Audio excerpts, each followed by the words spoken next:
So here's one for you mahjong lovers. If you know anyone who loves to play mahjong, let them play mahjong. Mahjong is known to reduce your risk of dementia by almost 40%. Why? When you go to play mahjong, there is a sense of focus. You're focusing on the game. You want to win. You need to think. It's a group activity. You're communicating with others.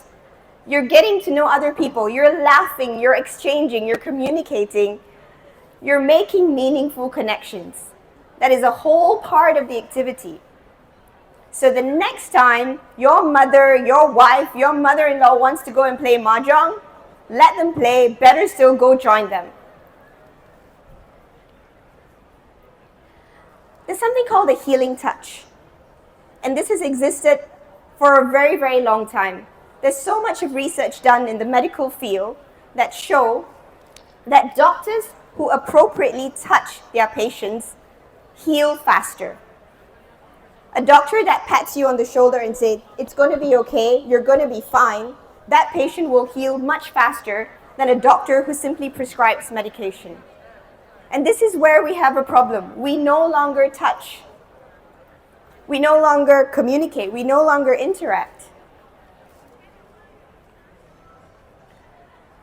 When it comes to dementia and Alzheimer's, there's a 23% reduction in agitation with patients who have dementia when they are touched. Simply by holding their hand or giving them a hand massage is such a big relief for patients who have dementia and Alzheimer's. And this is what I will be going into, the importance of touch-based therapy, and which is a part of the services and expertise of Stella Academy.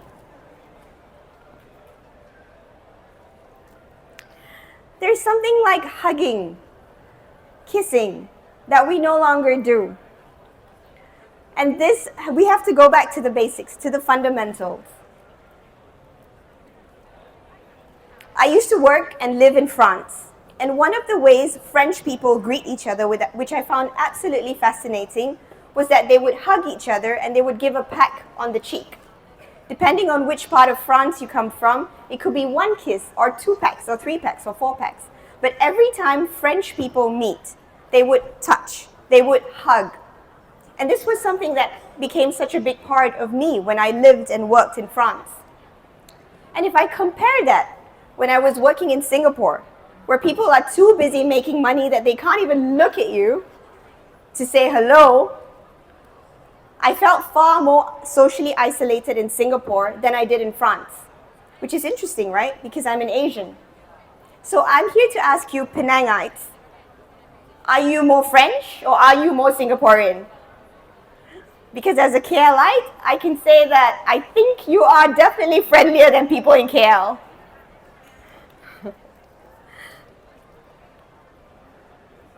When's the last time you hugged someone? You see, the most basic form of touch that's immediately and readily available is a hug. And there are so many benefits. A hug immediately reduces blood pressure. It improves immunity. It releases oxytocin. It reduces depression and anxiety. When is the last time you actually gave someone a proper hug? If you are seated beside a loved one now, I encourage you to turn to them and give them a big hug. The role of family members. When we go to visit our family, perhaps the one thing you can do is put away your screens. Put away your phones when you are talking to your parents, when you're talking to your grandparents. Listen to them. Communicate with them. Talk to them as if they're an equal. Try not to take a condescending tone. If they talk to you about a technology that they are struggling with, teach them how to use the technology. Don't assume that they don't know anything about it, because you know what? They probably would, and they probably do, and they're probably interested. When you are with them, instead of sitting and watching TV while they're talking to you, do something meaningful. Cook with them. Play mahjong with them. Go for a walk with them. But ensure that the time that you spend with elderly people is there for them and not for just you to feel better that you've done your duty.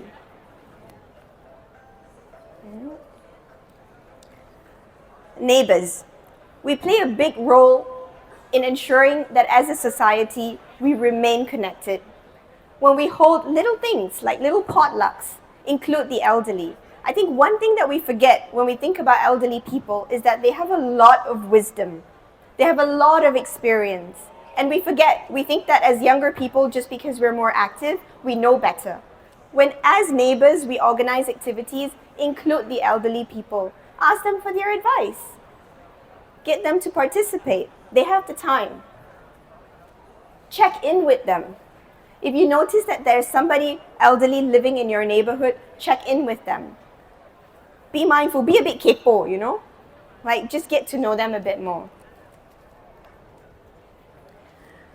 And for those of you who are a little bit older, age is just a number. You have so much of experience. You have so much of wisdom. Find ways to use that wisdom in the community. If you like reading, organize a book club activity on a Sunday by the beach. If you like cooking, cook with your friends every weekend. If you like painting, teach little kids how to paint. If you speak Mandarin well, offer to teach little kids how to speak Mandarin.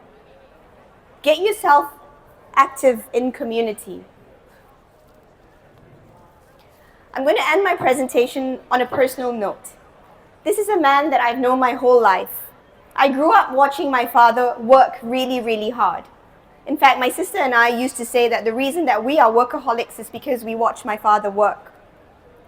But no matter how hard my father worked, he played harder. He was someone that enjoyed being with the family. He never failed to exercise every day. He was playing football, playing tennis, playing squash, the occasional golf. And then work stopped for him. And we all thought, how is he going to survive after 45 years of working? Because that was a big part of his life. But he continued. He found ways to be active in the community. He started a gardening society with his neighbors. That we can, as elders, live a very fulfilling life. This is my obligatory sales pitch. If you've been here, you know the importance of touch, which is what we've talked about.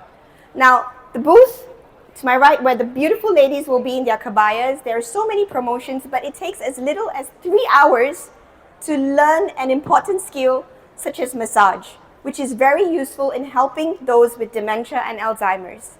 Thank you very much, and I hope to see you at our booth.